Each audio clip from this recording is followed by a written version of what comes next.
कुंदापुर नाम के गांव में वनीता नाम की एक लड़की रहा करती थी। वो अपने माता पिता की इकलौती बेटी थी और उनके साथ खुशी से रह रही थी। पर अचानक एक दिन उसके माता पिता की नौका में डूबकर मौत हो गई और बेचारी वनीता उनके ना होने से एकदम अकेली रह गई। तब से वनीता अकेले होने के कारण बहुत सावधानी से रहने लगी। उसकी बचपन से एक ही इच्छा थी जिसे वो अपनी सहेली को बताती है।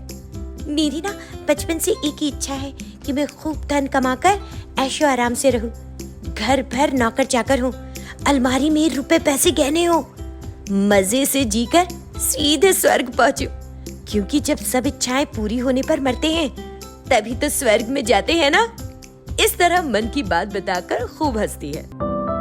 वो अपने मन मुताबिक अच्छे से पढ़ाई करके धीरे धीरे तरक्की करके अपनी इच्छाओं को पूरा कर रही है। लेकिन दुर्भाग्य से एक दिन एक दुर्घटना में उसकी मौत हो जाती है। करोड़पति बनने की इच्छा पूरी ना होने के कारण वनीता भूत बन जाती है। उसी गांव में सरभैया नाम का एक कंजूस करोड़पति रहता था। वो कुछ भी करता था तो उसे सफलता मिलती थी। किसी चीज को हाथ लगाता तो मानो वो सोना बन जाता। उसने दूसरों का खून चूस चूस कर खूब धन कमाया था। खूब धनी था, फिर भी फटे चप्पल पहनता और भिखारियों की तरह रहता। मिठाई खरीदने के लिए भी 10 बार सोचता। भूत बनी वनीता को सरभैया के बारे में पता चलता है कि वो गरीबों का खून चूस कर धनवान बना है, लेकिन तब भी भिखारियों की तरह रहता है। ये जानकर उसे बहुत गुस्सा आता है कि गरीबों को सताकर धन इकट्ठा किया, लेकिन तब भी एक नंबर का कंजूस है। और वो सोचने लगती है, ये करोड़पति होकर भी ढंग से खाना भी नहीं खाता, फिर इतने धन का क्या करेगा? इनका उपयोग किए बिना ही ये मर गया तो मेरी तरह भूत बनेगा। मुझे क्या, मैं उसके धन से जीकर जल्द ही भूत जीवन से छुटकारा पालूंगी। ऐसा सोचकर सरभैया के घर जाकर उसे डरा धमकाकर उसे गांव छोड़ने पर मजबूर करके उसके पूरे धन पर कब्जा कर लेती है। इतना सुंदर घर, इतने दिन रहने पर भी लगता है किसी भी चीज का उपयोग ही नहीं किया इस कंजूस ने। हर चीज नई ही नजर आ रही है। इस तरह वो हर कमरे में जाकर आराम की सभी चीजों को देखकर बड़ी खुश होती है। अलमारी के कपड़े और गहने पहनकर खुशी से फूली नहीं समाती। पलंग पर नया गद्दा उसने खोला भी नहीं था, वो उसे खोलकर खूब इस्तेमाल करती है। इस कंजूस के घर को खुद की तरह इस्तेमाल करने के बाद एक दिन वनीता अपने मन में सोचती है, इस कंजूस ने गरीबों का खून चूस कर जो धन कमाया है, उनके धन को उन्हीं लोगों में बांट देती हूँ। बाकी बची संपत्ति को मैं अपनी मर्जी से खर्च करके मजे से रहूंगी। हाँ, यही करती हूँ। और उसके बाद उस धनी कंजूस ने जिस किसी का भी धन उसका खून चूस कर छीना था, उन सबको वापस कर देती है। और फिर जो धन बचता है उससे वो खुद खूब ऐशो आराम के साथ रहते हुए दान धर्म का कार्य भी करती है। इस तरह एक मामूली सी लड़की मरने के बाद भूत बनकर एक लोभी आदमी की संपत्ति से गरीबों का भला करके खुद भी करोड़पति भूत का जीवन बिताती है। बदरापुर एक ऐसा गांव है जो गांव दूसरे गांवों से बिल्कुल अलग है। वहाँ एक शक्तिशाली भूतनी रहती है और उस पूरे गांव को अपने नियंत्रण में रखती है।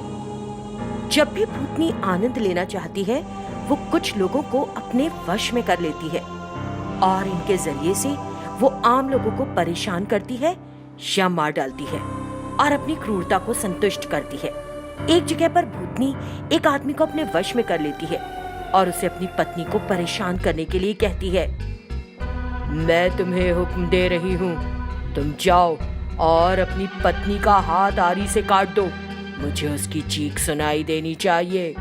भूतनी की आज्ञा लेकर उसके वश में रहने वाला आदमी अपनी पत्नी को उसके बताए अनुसार प्रताड़ित करता है। इस तरह भूतनी अपनी क्रूरता का लुत्फ उठाती है वो उस गांव में किसी को भी आराम या खुशी से नहीं जीने देती। ऐसे ही दिन गुजरते जाते हैं। वहीं दूसरी जगह वाणी नाम की एक महिला जो भगवान की पक्की भक्त है, उसके पति और ससुराल वालों ने उसे घर से निकाल दिया और अब वो सड़कों पर रहती है। वो जीवित रहने के लिए प्रतिदिन गांव-गांव जाती थी और बहुत बुरा जीवन व्यतीत कर रही थी। एक दिन उसे कहीं से खाना नहीं मिलता तो वो सोचती है, ठीक है, खाना ना मिले तो मतलब भगवान की तरफ से इजाजत नहीं है। वैसे भी कहा जाता है कि भूखा रहना तो सेहत के लिए अच्छा ही होता है, इसलिए अगर मैं खाना बंद कर दूं तो ये मेरी सेहत के लिए अच्छा ही है। वाणी ईश्वर में विश्वास रखते हुए कठिनाइयों और गरीबी के साथ अपना जीवन व्यतीत कर रही है। एक गांव से दूसरे गांव जाते हुए एक दिन वाणी बदरापुर पहुंच जाती है। वाणी को देखकर भूतनी अदृश्य रूप से उसके पास आती है और सोचती है, इस गांव में ये नई आई है, मैं एक नई रोती हुई आवाज सुन सकूंगी। अब तक मैं पुराने लोगों की उनकी चीखें ही सुन पा रही थी, उनको सुनकर मैं ऊब गई हूँ बहुत। अब कुछ नया सुनने का दिल करता है। वाणी को कुछ समय बाद भूख लगती है तो वो भोजन के लिए भीख मांगती है। क्या कोई मुझे थोड़ा सा खाना दे सकता है? वाणी की पुकार सुनकर भूतनी वाणी पर कुछ टोटका करती है, लेकिन उसका टोटका वाणी पर ठीक से काम नहीं करता। भूतनी को इसके बारे में पता चल जाता है। ओह, वो भगवान की भक्त लगती है, इसलिए मेरा जादू उस पर ठीक से काम नहीं कर रहा। तब अगर मैं उसे भगवान की प्रार्थना ना करने दूं, तो वो अपने भगवान की शक्ति खो देगी। मैं देखती हूँ उसे बचाने के लिए कौन सा भगवान आता है, तब वो मेरे वश में हो जाएगी और मैं कुछ देर उसके रोने की आवाज सुन सकूंगी।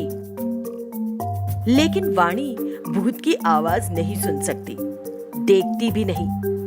वो चलती रहती है और वहां से बहुत दूर एक मंदिर में पहुंच जाती है। वहां जाकर वो भगवान से कुछ यूं कहती है, तुम जिस तरह से भी मेरी परीक्षा लेते हो, लो भगवान, मैं तुम्हें नहीं छोड़ूंगी। मैं तुम्हारे चरणों में अपनी आस्था और भक्ति रखती हूँ। वो अपने फैसले पर बहुत दृढ़ है। मुश्किलें बढ़ती जा रही हैं, लेकिन वो भगवान पर हर हद तक अपना विश्वास रख रही है।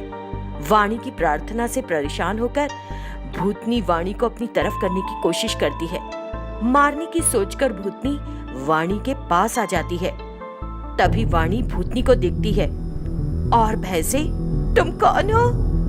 वाणी सामने भूतनी को देखकर डर के मारे पूछती है। तब भूतनी कहती है, क्या तुम्हें मुझे देखकर समझ नहीं आया? मैं भूतनी हूँ, आज तुम्हें खत्म कर दूंगी। भूतनी वाणी का पीछा करती है और वाणी भूतनी से बचकर मंदिर में पहुंच जाती है और शिवलिंगम की एक मूर्ति पकड़ लेती है। हे भगवान, अब तुम ही मेरे रक्षक हो। अब तक मैंने तुम्हारी परीक्षाओं का सामना किया, अब तुम्हें मुझे बचाने आना होगा। वाणी ईश्वर से प्रार्थना करती रहती है।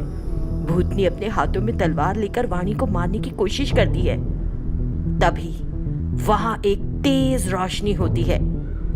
प्रकाश की शक्ति भूतनी को भस्म कर देती है। गांव उस समय तक भूतनी की जादुई शक्ति के अधीन था। उसके मर जाने के बाद लोगों को भूतनी की जादुई शक्ति से मुक्ति मिल जाती है।